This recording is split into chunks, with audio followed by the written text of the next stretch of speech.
Hi, everybody. It's me, Mr. Moohead. Welcome to another Monday edition of Moohead Radio. I'm your host. Hey, big and furry and slightly graying bovine. Probably when you started watching this program many years ago, you noticed that my hair was completely dark. And after doing this show for 15 years and watching the Cleveland Browns and the Cleveland Indians, this is what happens, folks. It is I'm not sure I contributed to a lot of that. But it could be worse. It could be worse. You could end up wearing what Steven's wearing on the panel today. Steven, show us your attire. I got the trolley that they gave out. This is James Harden. Because James Harden was promoted through the trolley gummy bears, and you can get James Harden face gummy bears. That's actually sweet. Wow. Yeah, the actual back of the jersey right here. Wow, wonderful. Joining us on the panel is Rick. Rick has no hat today because he's boycotting the Indians because he's just fucking sick and tired of them. All right, and then we have Philip. Philip is Philip. I always thought Philip was really a gay name, especially if it were Philip McCracken. Nice shirt there, Moo. Nice shirt. This is the rust-colored shirt. You know, this is my Neil Young "Rust Never Sleeps" tour shirt. Okay. Yeah, right. We have the new logoed Derek Frisbee. Hi, Derek. Yes, I almost said yes, ma'am.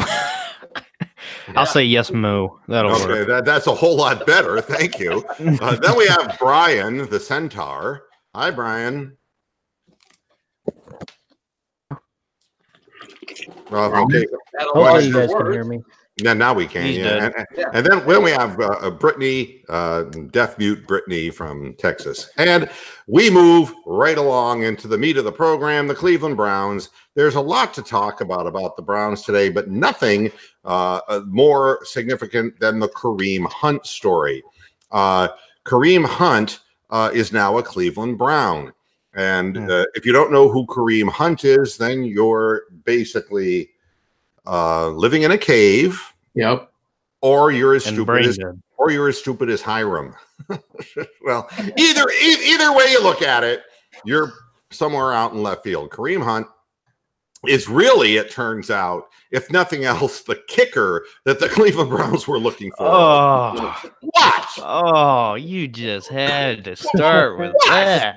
Jeez, what is it with you both? Oh, you're all so pure. Everyone. I forgot what program this was.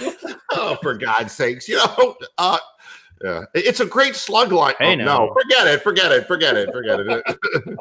Good. I get a kick out of you. Once again, literally, yeah.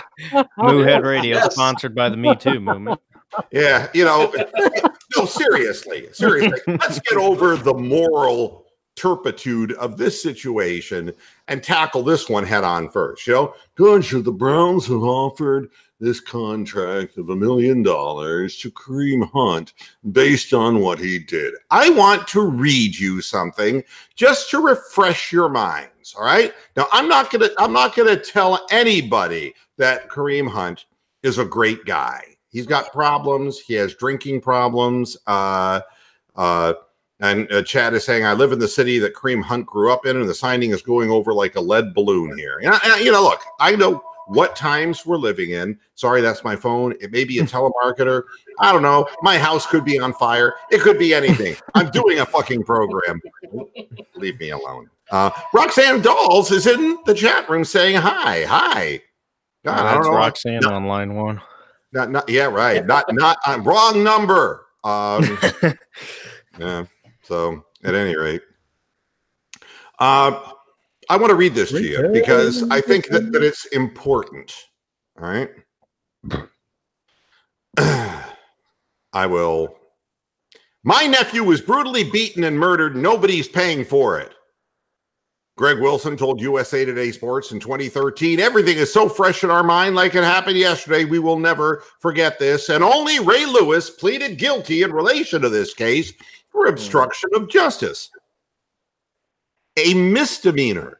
He originally was charged with 2 counts of murder, but struck a deal with prosecutors. He struck a deal with prosecutors in exchange for his testimony against 2 of his companions. He turned narc. And 2 people died. And how many games did Ray Lewis miss for the Ravens? 0. Thank you very much. And now people are going to say, well, that was a different NFL. And I say, suck my cock, okay? This is not a different NFL. This is a different society we're living in because women are now empowered. Not that they're equals. They're just empowered. And what we're discovering about the Me Too movement, Rose McGowan, is that you're two-faced. People like that are two-faced. You know what I want for women? It's what I want for men. It's what I want for African Americans. I want equality for people. Yeah. Equal opportunity. That's what I want. I don't want this, let's use social media to get even with every man who did something that was rude. I don't give a fuck about that. And you know something? What bothers me more about Kareem Hunt, I mean, it bothers me, yes, that he kicked the woman bothered me. That he shoved her, well, that can happen. But the kick was uncalled for, all right? Yeah. So that you understand what I believe. However, the fact that the man has a drinking problem is far more concern to me than an isolated incident of violence, and it was probably fueled partially by alcohol. Yeah, and if he's an alcoholic, then yeah, that just it gets worse. That's exactly right. I mean, we just should don't let him drink what you're drinking, Steven. Right? Yeah, Josh Gordon. I mean, we know what it is to be dealing with an addict. So, you know, that's what the concern should be. And again, the woman who was pushed to the ground and kicked didn't die. 2 people didn't die. All right. The Baltimore Ratbird fans can suck my dick. Everybody who is saying, oh, I'm going to take the moral high ground in this, knowing full well what's happened to other people in situations where much worse violence happened. I don't even want to get into a moral argument about this. The fact of the matter is that the law, hello, this is still America, even though Donald Trump is trying to turn it into Russia. It is still the United States of America, and the man was not found guilty of anything. You don't know the circumstances. I don't know the circumstances. We have a little clip of film that TMZ made a fortune off of, but we don't know the full story. I take it. You don't know what she did either. That's the main part. Well, I mean, there's a whole complex series of things that led up to that moment, and it's great. We are a sound bite society. Everything we do is a sound bite. Yeah. And Edmund Muskie lost the presidential aspirations because it was perceived that he cried in public. Never mind that it was snowflakes melting on his face and he was giving an impassioned speech. People didn't want what at the time they referred to as a mentally defective president of the United States. We live since then for sound bites. Mr. Muhead, aren't we like equivalent to Hugh Jackson? We just got to go look at the tapes. Yeah, right. Yeah. I mean, and his social status as well. Yeah, but if we had a tape of the whole incident, it would be really good. Yeah. But the fact of the matter is we live by sound bites. Who wins and loses a presidential debate? Well, you know, well, there you go again. That's what Ronald Reagan said to win a debate. Well, there you go again. Now, what the fuck does that mean? The man was in the throes of dementia. But you see, we take these things out of context and we give them a life of their own. So, Kareem Hunt, as far as I'm he still managed to defeat a fucking retarded asshole from Minnesota. Just like this fucking asshole anti-Semite piece of shit. Who are you referring to? Oh, by the way. I don't know who you're talking about. Omar. Oh, I don't know who. Is it that Muslim lady that's like governor or congresswoman? Congress, yeah, I know who. I know who that's her. I think talking about. Yeah, well, I mean, the world isn't measured in seconds and stories. You know, I look to the law. All right. Now, is the law always right? No. But you know what I think? I think there's enough of a record to prove that if black people commit a crime, there's a greater likelihood that they'll be prosecuted. Hello, America. Mm-hmm. I mean, I don't think that somebody of the stature of the Rookie of the Year in the NFL would have been simply overlooked. Did he get Rookie of the Year that year? Well, he damn well Who should. got Rookie of the Year that year? What year? When he was a rookie. What was that, 2 years ago now? Or was it last year? 17? Yeah. Well, I mean, the bottom line is he ran for 1,327 yards and he was the best running back in the league in his rookie year. Oh, yeah. No, I'll look it up. I'll find out who was Rookie of the Year. So, at any rate, I'm on a roll here, and I don't want to get bogged down by little details like that.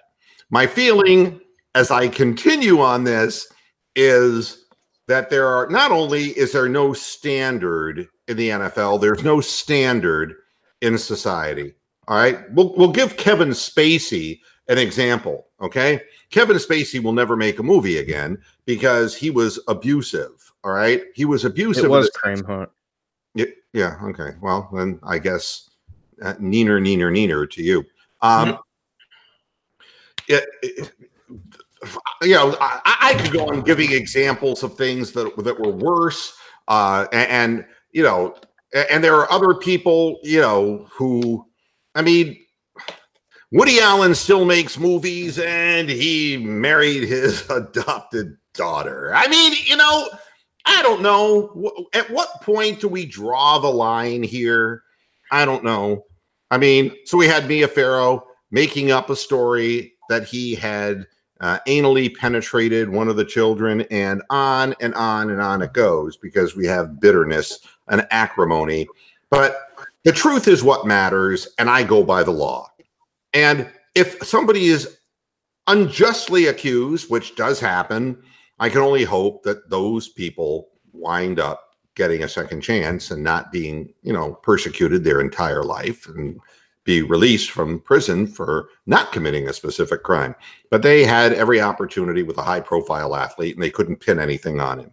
Now, that's different than Ray Lewis, who they could have pinned something on, but he bargained his way out of it. Okay? So don't you know, leave me alone with that. As far as what does Kareem Hunt bring to the Cleveland Browns locker room, Boone's Farm Wine, that's what he brings Schlitz malt liquor. No, he doesn't do that either. The fact is, I do have concerns about, you know, the state of mind and his state of health because of alcoholism. What he brings to the Cleveland Browns is an additional weapon. And people are saying, but we don't need a running back. We've got Duke Johnson. Duke! I don't know why. Remember when Luke McCown played for Cleveland? Luke! What is that about that? If Mookie Betts played in Cleveland, Mook! And then if Donald Trump walked in, Cook! Yeah, all right. He brings something that we haven't had. Depth. Yeah, not only that, at a $1 million contract, which doesn't start until he officially makes the roster. So he fucks up, he's gone. And this is just an insignificant story in the greater scheme of things. Isn't this his like second chance, considering like if you look at Michael Vick's situation where he lost everything, he had to come back and earn it back. So that's kind of like what Hunt's going through, right? Yeah, I mean, the Michael Vick thing is, again, you know, I'm a dog lover. I've got 3 of them, and the idea of, you know, dog fighting is just despicable to me. But you know, that's a taboo thing in the era of PETA. All right, we have political forces now that have a loud voice, and they have the platform socially online to be able to create a big ruckus over things. And if you are a major high-profile person and you get caught doing something despicable like that, you know, the consequences are going to be grave. There's no question about that. But Duke Johnson, for all the love, every time he gets up from a run, I think it's the last time he's going to run from scrimmage, he's going to be out for 6 weeks or longer. And that's why he's a receiving back, or a primarily receiving back. He wants to run the ball from scrimmage, man, but he gets dinged up too easy. Yeah. And this is what my thought is. Stop and think about the greatest fear that we've had in years past in Cleveland. We get a star player and he gets hurt, okay? You have one guy, every game that LeBron James played for the Cleveland Cavaliers that he went down when he twisted an ankle or whatever, I held my breath, and everyone else did too. Held their breath because we couldn't live without him. True.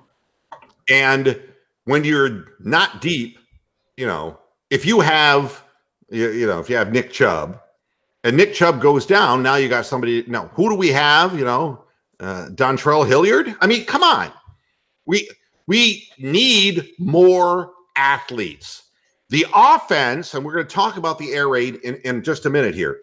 The offense that is going to be developed for Baker Mayfield and the Cleveland Browns really looks a lot like the air raid offense, which is really taking, it was all the rage in college football at a number of universities, and what they call the home of the four verts.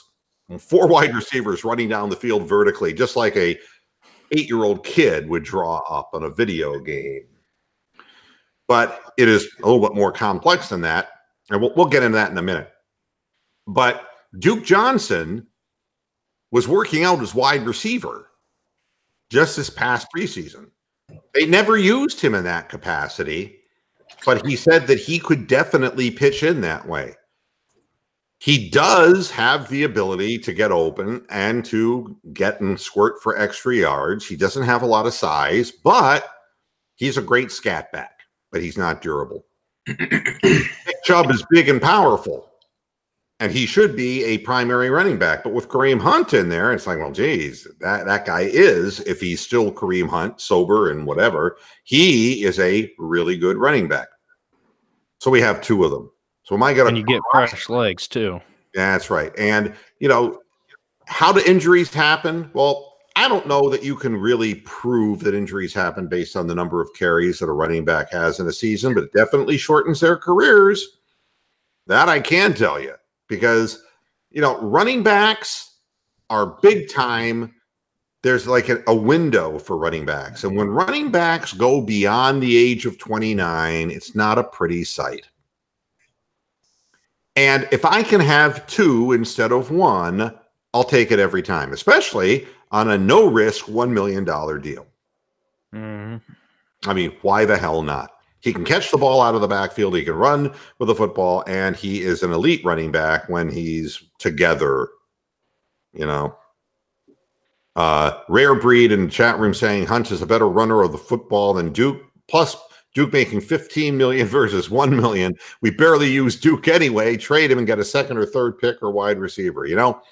I think that Duke can be an effective player, like Calvin Hill was an effective player back in the 70s for the Cleveland Browns, coming out of the backfield, running wheel patterns and forcing mismatches, which is also all part of the air raid offense. But I have no problem with the signing. I'm going to go to my panel here, and we'll start with Steven. You have a problem with this? No problem whatsoever. I mean, America's allegedly founded on second chances, right? Technically, everything that happens here is off of someone else's mistakes, right? So I don't see a problem with them giving him a chance, because if not, then you're pick and choosing who you give chances to. Like, you give Nick a chance, but you don't give Ray Rice a chance. Or you give this person a chance, but you don't give that person a chance. So I say, why not just make it fair for everybody and just if you're going to give one person a second chance, then do it on a clean slate. Give everybody a second chance. You bring up Ray Rice, but I'll be honest with you. I mean, that was one piece of short footage. Watching a guy flatten a woman with a solid right hand, then pulling her out of an elevator by her feet. Yeah, that's a bad look. I mean, if you were going to pick which video, would make America's funniest home video, no, that would Oh my god. No, I mean, no. If you were to choose which one was more brutal, it would be Ray Rice, because it was. Yeah. It kind of reminded me of like the best knockout footage from Top Rank Incorporated. I mean,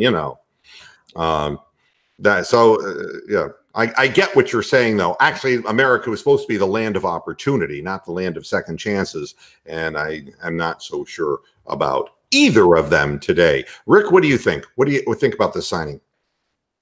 I think it's a pretty safe signing. Dorsey knew Hunt from his days when they were both in Kansas City, brought him into Kansas City, so he has a little knowledge about him in his background. People are going to look at it maybe with a little bit raised eyebrow because the incident itself took place in Cleveland. So there might be a little curiosity about that.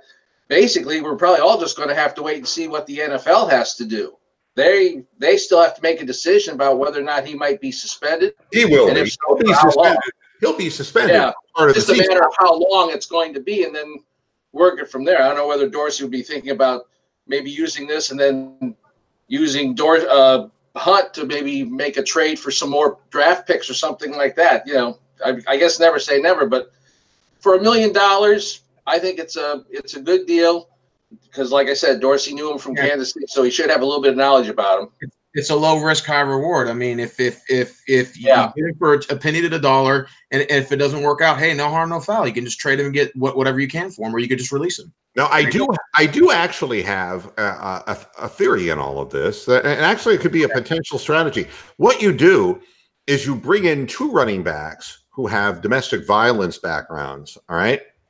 And what you do is the league's going to suspend them the first time a certain amount of time.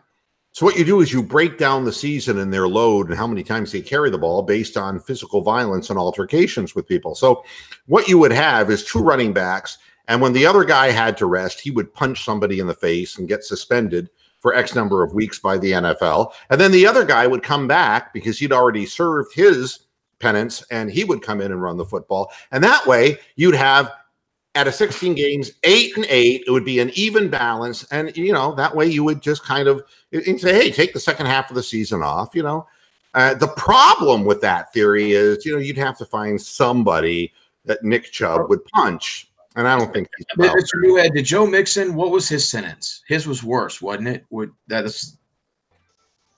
I don't know. I don't know about that. They're going to be comparatives. I'm sure that this signing, that there's going to be people writing about comparatives as far as what crime was committed. In this case, there was no official crime per se, but what misdeed was done and how it was punished. Philip, you have a problem with the signing? No, sir. And to be honest, the whole situation to me looks like something that would happen in college.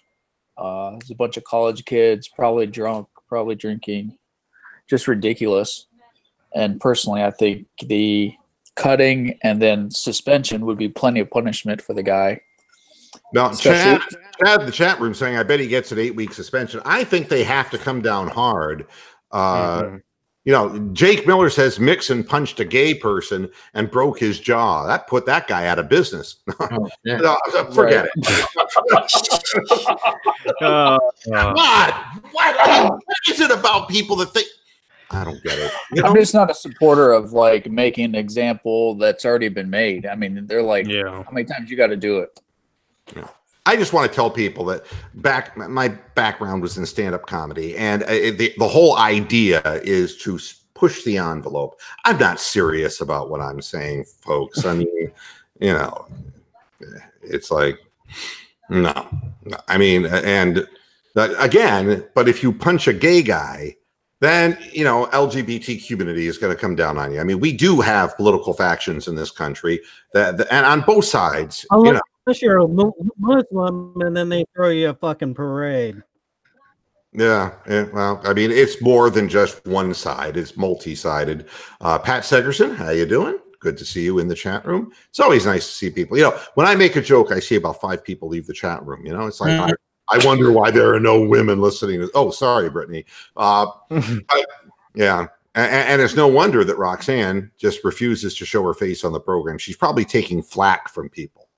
That's probably what it is. She's taking Roberta Flack from people. Strumming the day with this thing. What? All right. I wonder if there will be any media fools trying to say only in Cleveland they signed this guy. No, because I think they jumped on it before the Bills and the Bears did, because they were both considering it. Okay, so no, I don't really think that's going to be a big part of this. So this does. Oh, I think I do have to ask somebody else about this. I got Derek. You have a problem with the signing? Well, and then Brian's after me and Brittany. But anyway, so for me, no. However, I'm not surprised for all the, outbursts about this, because we live in a politically correct society where people are worried about other people's opinions on them based on, what you disagree or agree with something. And to me, I think from a pure football standpoint, every team wants depth. That's a luxury. Okay.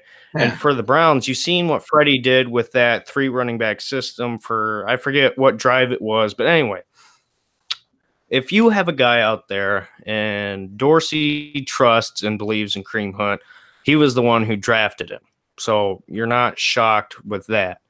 So I trust Dorsey to say, well, if he believes in him personally, I have no problem with the risk and reward. You know what I'm saying? So I think it was blown out of proportion. There's a lot we don't know. And as Philip said, he's pretty much got his discipline. And that doesn't mean you have to agree with it or, whatever. But I'm saying from a pure football standpoint, yes, this is great. All right. And Brian. No, I don't have a problem with signing him. I think that got built into the contract. He's got to complete so many hours of therapy and all this other stuff, and the behavioral part of it reports directly to the team on his progress. So, and Dorsey has been with the kid for 4 years or 3 years since teen. Be able to, keep the kid in line. Schefter was talking about possibly a 10 or 12 game suspension for him. So, and to Hunt and his agent for roughly a month, according to Schefter. And it makes sense. I think he could help us if we're going to have a playoff run. 10 to 12 games is a lot. That's a lot, but at the same time, he comes in fresh and he could help the team later in the season. And then he's going to be, a free agent, and agent. Yeah, and so he'll be able to make his money where he needs to make his money if he's a model citizen. I wanted to talk a little bit. Hey, Mr. Moon. Yes. I just want to throw this out there as well. One thing that could possibly hurt Kareem Hunt, and I only say this because I used to be from up in that area and I was there a lot, is where he went to college in Toledo. It's becoming really sketchy. So if they don't keep him on a tight leash, that could turn out to be positive, would help ruin this whole thing. But other than that, I don't see anything else. And again, you are the company you keep, and either the guy is going to get his life straightened out or he isn't. The interesting thing that I find about this air raid offense, and we'll talk about that, and it's really a philosophy. It is not just bombardero football, but not everybody can run an air raid offense to perfection. Let's explain what it is basically first. A lot of people think that it's a pass first offense. That being said, that's not necessarily the case. What the air raid concept is that 1st and 10 is not an automatic run. And we see that kind of softening approach that teams will start out on first down running the football. There is no pattern in terms of an air raid offense, except that statistically, and this is why, you know, people who are metrics freaks like this offense, because it goes against the traditional grain of thinking and adds an element of unpredictability. A lot of people are saying, well, if Monken's the guy who is bringing in the air raid offense, then what does Freddie Kitchens have to do with any of this? Because he and Monken didn't even talk before the hiring. The answer to that's pretty simple, too. Let me make an analogy. If you have a great artist, a guy who draws an incredible image, would you leave it up to that person to sell his painting? Would he have the connections to sell that painting for its maximum value? Or is he just the guy who drew it, who had the talent? The fact of the matter is, the architect of an offense, Freddie Kitchens wasn't the architect of any offense. He inherited a job predicated on an offense that was already created. He had nothing to do with the creation of that offense. Yeah. He just ran it better. That's exactly right. He was just like the person who sells the picture, the painting, who has a greater knowledge of the art market than the guy who painted it. But there is talent involved in both places. Does it matter if Monken's calling the plays? No. The fact of the matter is, we're looking for him to create the basis of an air raid offense.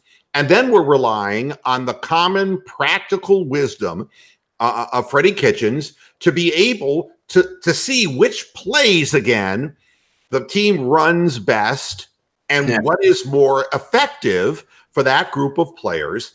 And they both have, you know, so again, Freddie's not going to paint the picture, but he is going to be the one who sells it. And he's going to sell it to the players. So I have no worries or concerns about that. There's nothing, to me, unusual about this. In other words, Freddie couldn't, if you were to tell Freddie to make the product himself and then sell it at the same time, he probably would be a little bit, you know. Well, and that's on reach, but if you said, hey, the product's already made, your job is just to sell it, and he's just focused on that one task. Well, think of the guy who paints the painting, you know, and he gets down to brass tacks to sell the painting, and he goes, you know, God, this is part of my soul, and I don't know if I can sell this or not. I mean, there's a lot of considerations about why people do some things better than they do other things. Yeah. And if Monken creates the offense, but he has a view of which plays he likes best. And this is a description of Todd Haley. Todd Haley liked certain plays best, and they weren't the plays that the players ran better. They were just simply the plays that Todd Haley liked more. And that's not the criteria for an offensive coordinator. We want the creativity of having a really well-constructed offense, but we don't want to have the hassle of this guy being in the position where he calls all the plays to right out of the chute. Just create the offense. Yes, Stephen. Rare Breed. I think his name's Rare Breed. In the comment section, he said he would like to join the hangout. If you could send the link down there, please, for him. Oh, I'm sure I can do that. And he wants to also know, can he sign on through his phone? Oh, I don't know the answer to that. I told them laptop or computer is the best option, you know, because on the phone you have to have that Google app. You have that special app. The Hangout app. Right? The Hangout app? Yeah, that could be a pain in the ass. And Moo, I got something to say. Go ahead. But anyway, no, you're talking about with Freddie calling the plays and selling and all that. People forget, or at least I think it's not considered as much, is, you know, with Freddie given the plays that have been drawn up, Freddie and Baker have a tremendous relationship to where they communicate and they work together, and Freddie can say, okay, this is the situation. It's to be implemented at this exact moment. You know what I'm saying? So when he draws up these plays and says, okay, this is what, you know, I want to run, Freddie is the next step of that puzzle to where, okay, let me place and put in, you know, where it needs to go.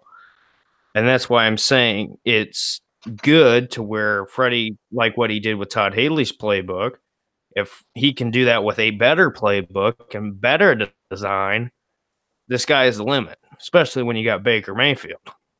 And I think this is the point of why Monken is brought into this situation, because Baker ran an air raid offense at Oklahoma. And the thing that makes this offense specifically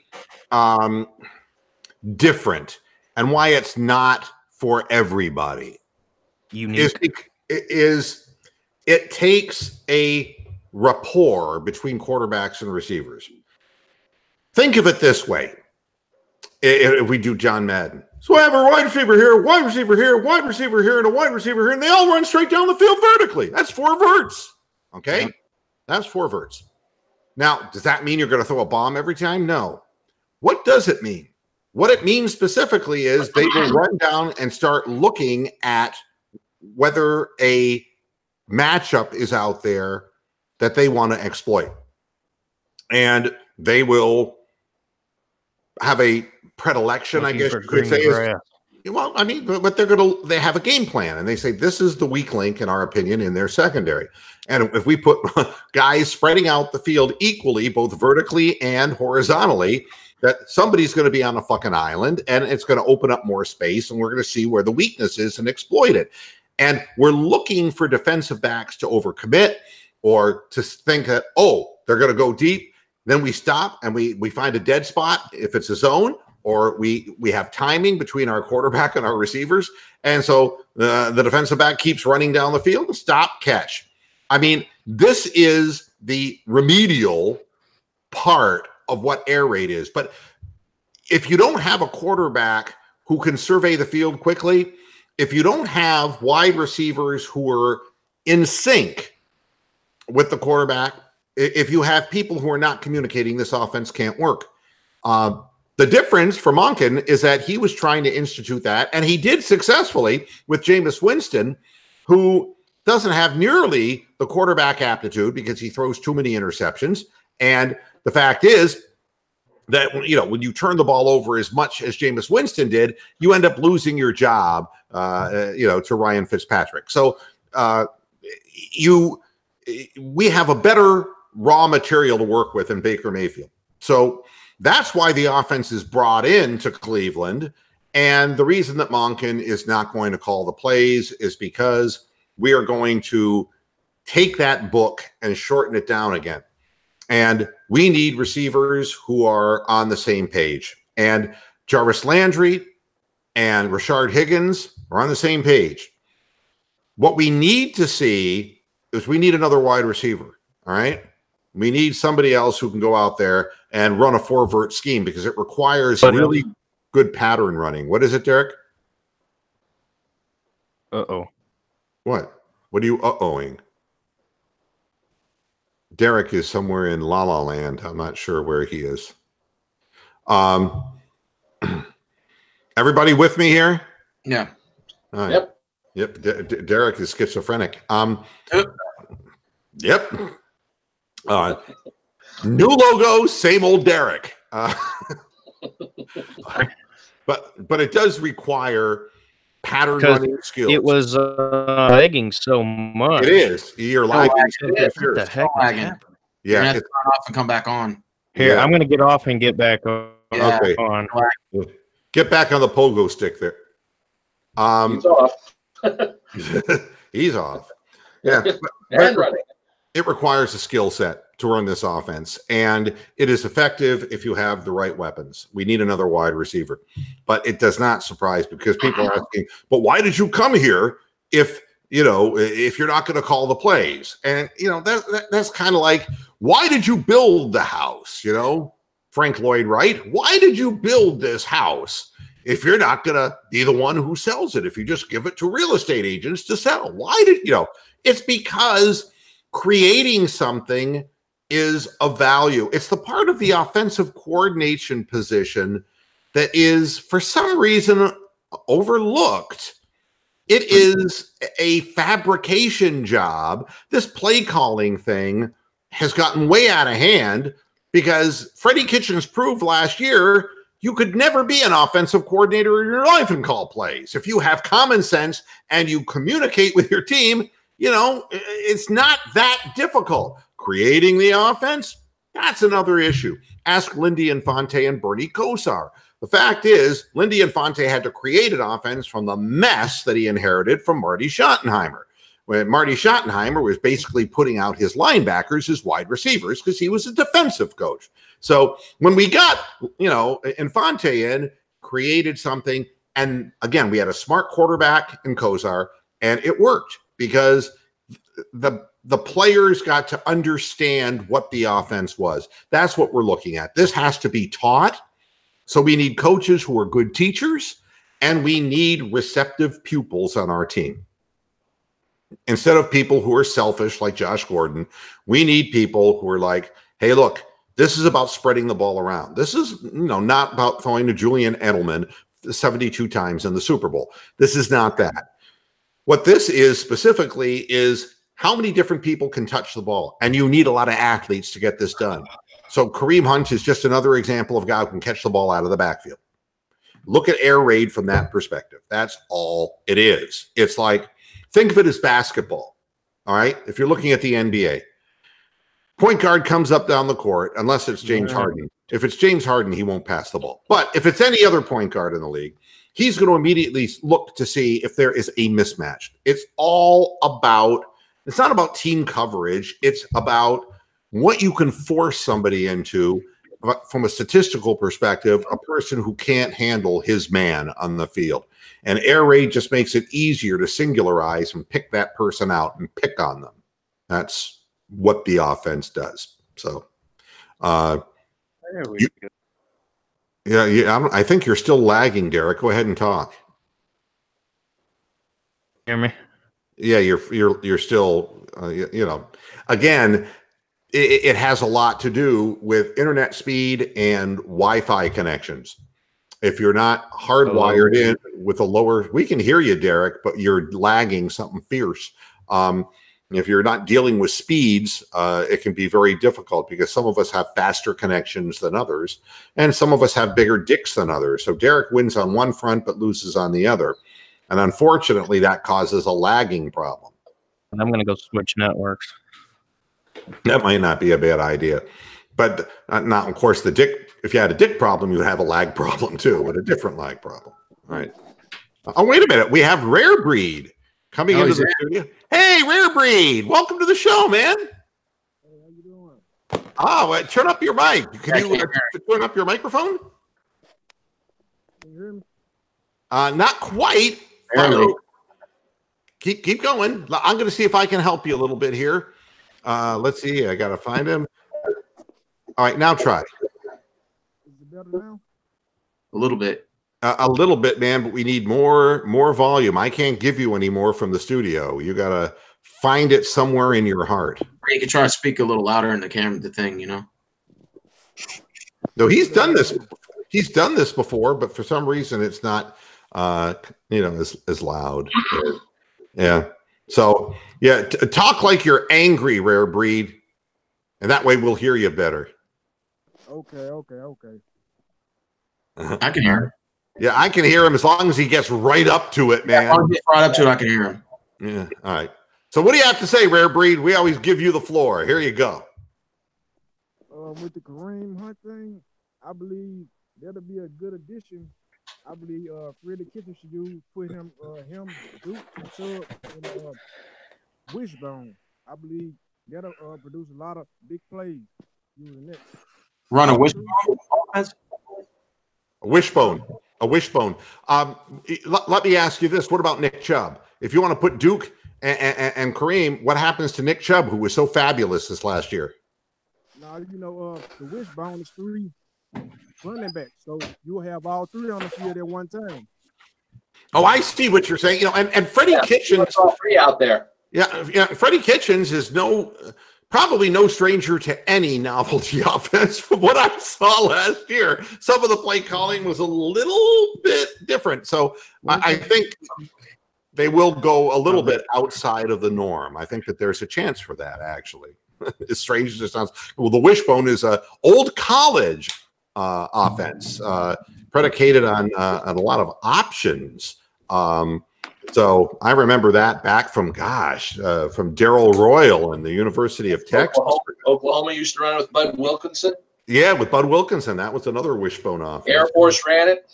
That's true, but Air Force ran it a lot longer than everybody else. They might still be running it, as far as I know. Yeah, it became don't mean to butt in, but can you hear me? Yeah, we can hear you. Oh, better now. Yeah. Okay. Yeah, good. I switched networks. That other network's a piece of shit. That's why they named it the piece of shit network. I mean, you got to, but you should rename the network piece of shit so you don't fall for it again. Yeah, WPOS. Yeah.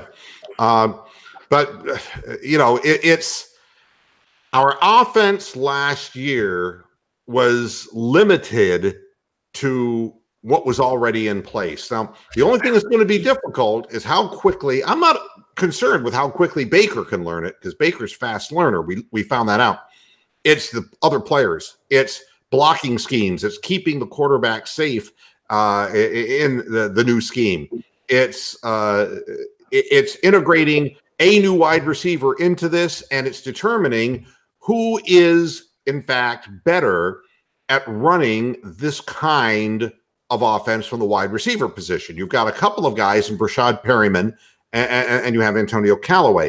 From what I saw, Callaway was almost specifically a vertical receiver, but it wasn't until the very tail end of the season that we started seeing that he was running some mid route kind of patterns. Perriman was kind of running the middle a lot at the end there. Yep, and Perriman too was running more across the middle as the season progressed. But I'll tell you, Baker Mayfield loves to throw down the middle. He loves receivers breaking down the middle. So the idea of 4 vertical receivers shouldn't worry fans, because it doesn't mean that you're just going to be whipping the ball up in the air and tossing it up like Jared Goff and losing a football game because you threw a dirigible into the general direction of your wide receiver. So there's more to it than that. I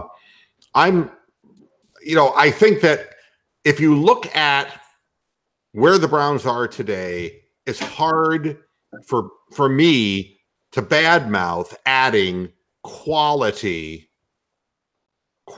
athletes. It's been a wrap on the Browns since '99. We didn't have elite athletes. So, I'm looking at what other people are saying. Pat Segerson saying they could use another receiver, but I hope they don't use a high pick on one in the draft. I don't think there's a guy who warrants. No, I don't think there's a guy who warrants that kind of thing. But Devin Funchess, Funchess, is he a former Saint, Pat? Is that where I remember Devin Funchess from? From Carolina Panthers. Oh, okay, he's a Panther. All right, thank you. I think if we're going to have to get a quality receiver, I think we're going to have to trade or give up something to get somewhat of a quality. Especially if you're going for a number 1 receiver, you're going to have to give up something quality wise. I mean, I don't know if you'd give up the number 1 pick. You're going to have to give up something quality wise to get an elite level receiver to pair. You know what I'm saying? Because I don't think you're going to be able to just go out and get somebody good for a 3rd or a 4th round pick. I got to tell you, the Steelers have consistently done it in Pittsburgh. They keep finding guys. There are people who, where was Tyreek Hill drafted? I know he was a problem child, but I don't remember him going in the first 2 rounds. Did he? I think he went late, like 5th or 6th, if I'm not mistaken. Every year there are many wide receivers who go lower than the first round and 2nd round even. There were even guys who were UDFAs who make it. Brian is saying that Navy, Army, and Georgia Tech still run the wishbone exclusively. Tyreek Hill. Here's my 5th. Here's my thing with drafting a guy. We need a guy that we know for sure is going to be an elite level talent. So if you want to be have a better chance of finding that elite level guy, you're going to have to give up something to get him. Because you're like you said with the Steelers, it's not easy to find that diamond in the rough. I mean, look what they did with Juju. That was phenomenal. Now they're in a position where they can get rid of AB if they want to, and still have that number one guy in Juju. And they did that through the draft. Well, we're not guaranteed to find that guy. Jake Miller is saying that Tyreek was the 4th round pick. So yeah, but I know his character issues dropped him. Yeah, dropped down. That's usually why guys who have real elite skill set end up dropping in the draft. But here, I'll look it up for sure because everybody keeps saying different numbers. Yeah. Tyreek Hill. Pick 165, so early 5th. That's what Jake's saying. Okay. Jake's pretty steady guy. Jake's common sense guy. I'd like to see him jump into the panel sometime. We need some. I'm still gonna fact check you. Yeah, that or Jay Morgan too. You know, he seems like he's pretty knowledgeable too. Exactly. Yeah, that's exactly right, Jake. I mean, character issues come down to things, and that's what we were talking about Kareem Hunt earlier. I mean, the fact of the matter is, 165 talent will find its way into the NFL. The question is, where in the draft will it happen? So, and that's what Dorsey's so good at, is that talent evaluation, and he's got a proven record. And you got to have a little bit of, you got to have stones, you got to stand up and say, hey, here's an opportunity to get an elite running back. And I know that it's going to be a controversial call from a social perspective, but this Look at Baker. Baker ran from the cops. I mean, and he still, everybody, not number one. Well, not everybody, but the Kellen Kellards of the world were saying no, number one pick. No, if you want to take him later on, as not first round pick, guess what? You take the risk and you see how it pays off. You can't just go always by the obvious. And that's what makes Dorsey so great. Yeah. I wanted to bring something up before we close out the show. I believe in, I'm not a big hindsight guy. All right. But when I hear people miserably whining about things, I say, look, nobody feels worse about what's happened to the Cleveland Indians in the offseason and the Cleveland Cavaliers this season. I feel horrible about it because it was like going from, can't miss TV to like, who gives a flying fuck? I understand that. But how many games did LeBron miss in his little stretch? It was a substantial number of games. And had he been with the Cavaliers and sustained that injury, the same disastrous season would have happened. And probably worse because there would be less talent on the team. And second of all, look at Kyrie Irving. He's kind of tweaked his knee again. It always starts with a tweak. And when he came out of the game, the Celtics blew a 28-point lead over the depleted Clippers. Hey, Mr. Muet, I wanted to cover basketball. Just want to say a couple things. Check us out. Yes. Rajon Rondo hits the game-winning shot over the Celtics. Doc Rivers came back from a 28-point deficit over the Celtics. And the same night, my Rockets lost a 26-point lead to the OKC Thunder. There you go. I mean, there is payback's a mother in the NBA. But, the fact of the matter is that the Celtics should never lose a 28-point lead because Kyrie Irving limps out of a game. But this is one of the reasons why I'm less worried about superstar receivers when we want to spread the field and have a multitude of good athletes or great athletes sharing the football. We have a quarterback who can see the field. He's imaginative, and we have a play caller in Kitchens who will allow him the flexibility to be creative that way. This notion of let's pay a fortune and bring in a big name, I'm not really for it because this is what the NBA is all about, and this is what happens. The one guy goes out, and your whole team collapses. I can't believe that the Boston Celtics, they're going to win the East, and maybe they will, but damn, you don't lose to the LA Clippers, the depleted, we traded all of our assets Clippers, just because. And Morris said something about correct me if I'm wrong. I know Steven in his ugly shirt will tell me if I'm wrong, but Morris said something about it's not fun to play in Boston or whatever. One of my friends told me about that. Correct me what exactly he said. There if you has know. not been an African-American athlete who ever thought it was fun to play in Boston. Talk to Bill Russell. He's still alive. He can tell you about it. What is Do you think he'll be traded? I don't know. But what's the difference between the racism in Boston versus any other city in the United States? Like, why does Boston keep getting mentioned? It's vitriolic. I lived out there. It's really that bad? It's vitriolic. It's terrible. I mean, it's like if you look at what the Red Sox fans did to Mo Vaughn, I mean, unbelievable. The shit they put him through, and all he did was produce. That's all he did. And Bill Russell won nothing but championships. And they were hurling N-bombs at him from the stands. And he wrote a book about it. Oh, I didn't know that. Oh, and that was back in the 60s. Why wouldn't you request a trade?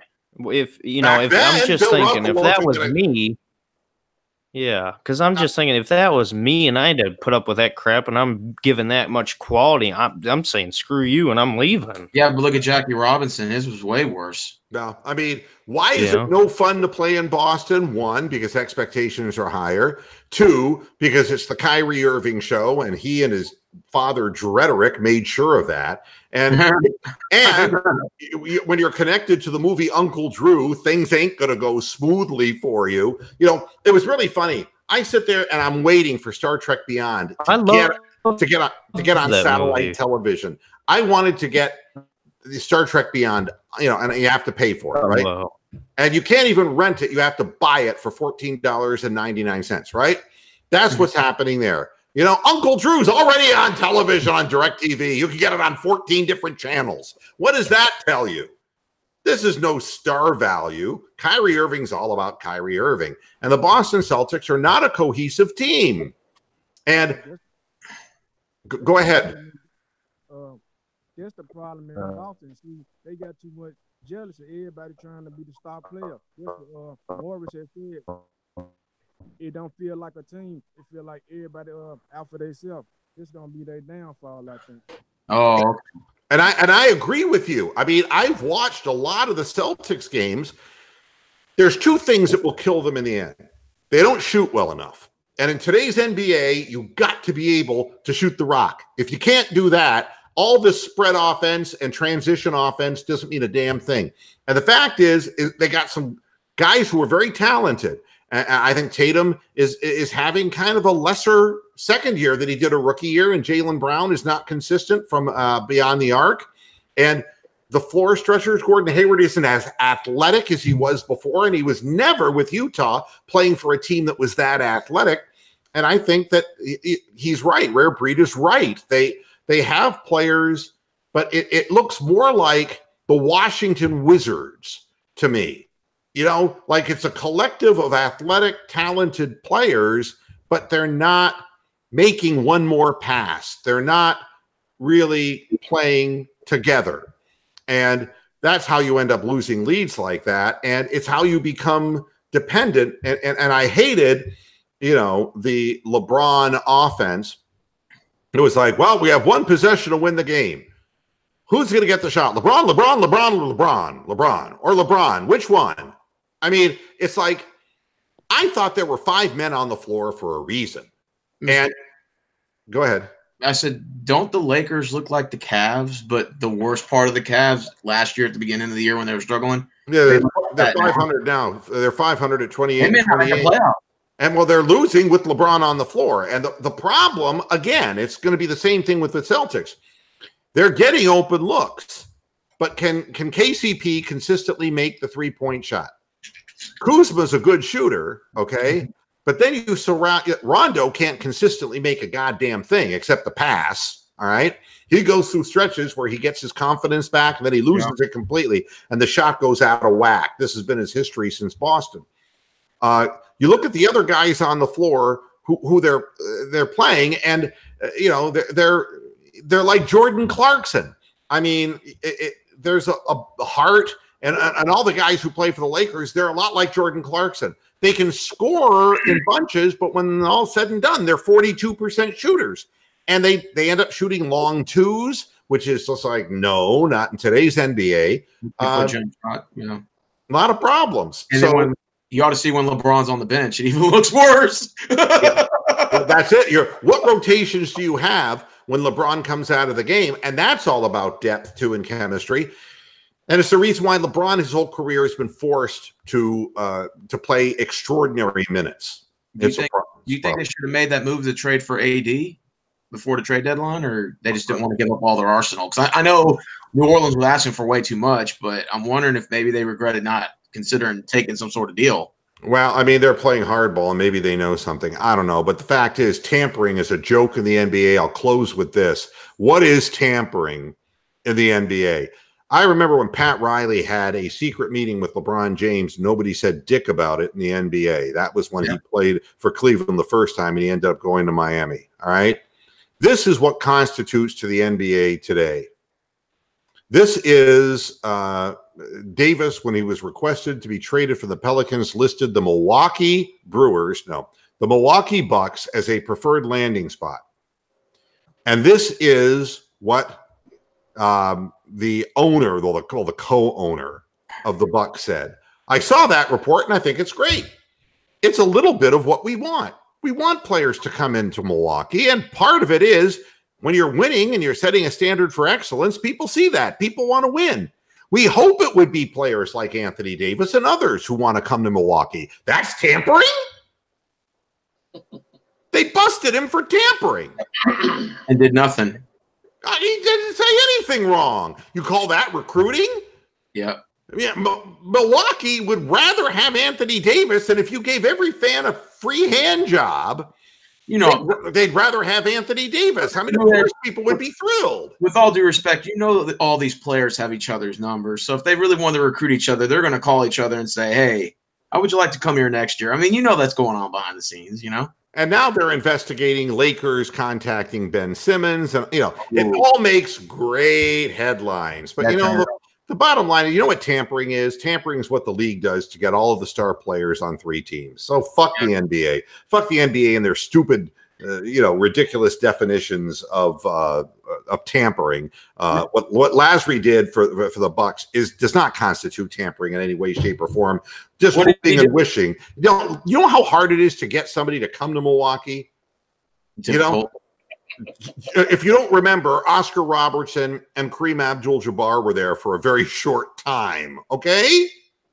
Yeah, I remember when Sam Cassell and Ray Allen were there for a little bit and played with Glenn Robinson. But other than that, and Sidney Moncrief was there for a long time. But I mean, people come and go. Milwaukee is just not a frontline NBA market. Hey, so Mr. Moohead, I know you're about to kick in the show soon because your Cavs are about to play. My question is, just entertain the panel for just 2 seconds. Yes. Just pretend, okay? The Cavs are playing the Knicks, who have lost 16 in a row. Do the Knicks win tonight and beat the Cavs, or do they lose and go to 17 straight? No, the Knicks win. Yeah, the Knicks win. I mean, who cares? I mean, we're about as good as your shirt. Still got the Knicks to end their streak tonight. Yeah. The way I look at it is, I have more excitement wiping my ass than watching. I just roasted you, Steve. Then y'all play the Suns 2 games later, who have lost 15 in a row. So I guess I'll ask you that question again on Friday. We are wait, garbage. Derek, let Reed get in here. Go ahead. I got a question for you. If New York get the #1 pick and have a chance to get Zion, would you trade him for Anthony Davis? Would I trade Zion Williamson for Anthony Davis? That's part of the package. Yeah. Well, yeah. I mean, but you would have to give up a hell of a lot more than Zion to get Anthony Davis. I mean, 4 guys added to that list. I mean, so, as a matter of fact, you might even have to still chase down Porzingis. Yeah, just chase down Porzingis and say, "Hey, you're still a Knick. We'll have to include you in the deal." I mean, it would require a hell of a lot. Yeah, it'd be like the Lakers trade offer. You'd have to give up the whole ship. Hey, Mr. Moohead, I know Durant's going to be a free agent. He's going to want a max deal. Maybe he should go to Dallas. He did go to University of Texas. Maybe he can go play with KP and Luka. The bottom line is that nobody that I know wants to go to New York to the Knicks or to the Nets. Nobody, I mean, right now, nothing's brewing and nothing's happening. I got to get out of here because I got some responsibilities I got to take care of. Thanks to everybody, Stephen and Rick and Rare Breed. Thank you for making it to the program today. Moo. Philip and Derek and Brian and Brittany. Thank you. I got to get running. See you again on. No, he's already mooed before. He's been on the show before, Derek. Just because you're new doesn't mean that he is. Okay. Oh, I didn't know he was on the show before. Oh yeah. Rare Breed's been on the show before. Usually his volume is a little bit louder, but you know. I haven't seen Cindy in a while, or I haven't seen Gemini. No, neither have I. But you know, we'll see. It'll happen. Everybody, thanks a lot for tuning in. I'll be back again on Friday with the next installment of Moohead Radio. Until then, hasta la vista, fasterheads. Good night. Moo.